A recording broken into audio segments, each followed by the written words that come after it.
Hi everyone, today let's talk about the content of Volume 21, where Otter fought the 49th floor boss solo. It should be a flashback because this fight happened in Volume 20, it focused on Loki. Familia had been annihilated on the 60th floor. Without further ado, let's get started. The air was thick with anticipation as Ottar, the mighty warrior of the Freya Familia, stepped into the dark, cavernous field of the 49th floor. This was the third time he would face Balor, the 49th floor boss, an enormous creature with power rivaling that of floor boss from the 60th floor. He could still recall the agony of the first fight, where he had been forced to retreat after inflicting grave wounds upon the floor boss. The second battle had been even more devastating, as Otter fought alone only to be interrupted, and it was last shot by Alan and the rest of the Freya Familia to obtain the valuable Exalia. Today, however, there would be no interruptions. No allies were to help him if the fight turned against him. This was to be a one-on-one battle, a final test of strength between two warriors to settle the score once and for all. Ottar and Balor has similar to Bel and Minotaur relationship. The moment Otter entered the 49th floor boss room, the battle erupted into chaos. Balor, with its monstrous size and the terrifying strength of its heavy clawed limbs, immediately lunged at Otter. Otter, however, had anticipated the attack. His instincts kicked in, and he sidestepped the blow, using Hildis Vini, flashing through the air with deadly precision, cut through the monster's tough hide, drawing deep red streaks across its scaled body.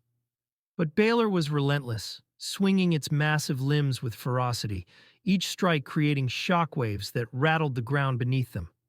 Otter gritted his teeth, pushing his muscles to their absolute limits to avoid the crushing blows. This was no mere boss fight. This was a battle of wills, each opponent fighting for their life, for their pride. The fight raged on, the two clashing in a deadly dance of raw power and skill. Ottar's body was beginning to show the strain. His arms were sore from the constant barrage of blows, and his breath came in sharp gasps. Yet he refused to back down. This was his moment. His sword, ever a part of his soul, sang through the air with increasing speed and power as Ottar unleashed the full strength of his beast-like form. With every movement, his muscles surged, his speed doubled, and his attacks hit with the power of a storm.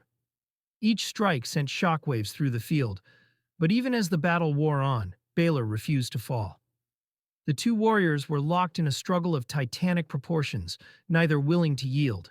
Almost 1 hour into the fight, Ottar's body was battered, his breath labored, and his movements slowed. But his resolve was unwavering. Balor, too, had suffered, its body covered in deep gashes and wounds, but it still towered over Otter, standing defiant. Ottar's eyes burned with determination as he entered his final phase.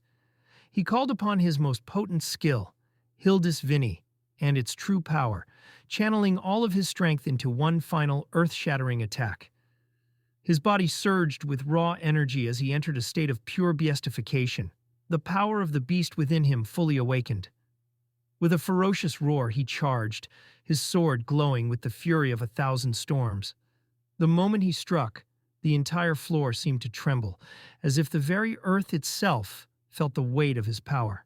In a blinding explosion of light, Ottar's sword pierced through Balor's chest, the force of the blow shattering the creature's core. For a moment, there was silence. Then, with a final, deafening crash, the 49th floor boss fell to the ground. Otter stood over it, panting, his body battered but unbroken. As the last breath of Balor left its massive form, a wave of energy surged through Ottar's body, a sign of his victory. The battle had been won, and with it, Ottar's level had risen. From level 7, he ascended to level 8, the power of the gods now flowing within him. He had finally conquered the 49th floor boss, and in doing so, cemented his place as one of the most powerful warriors in all of Orario.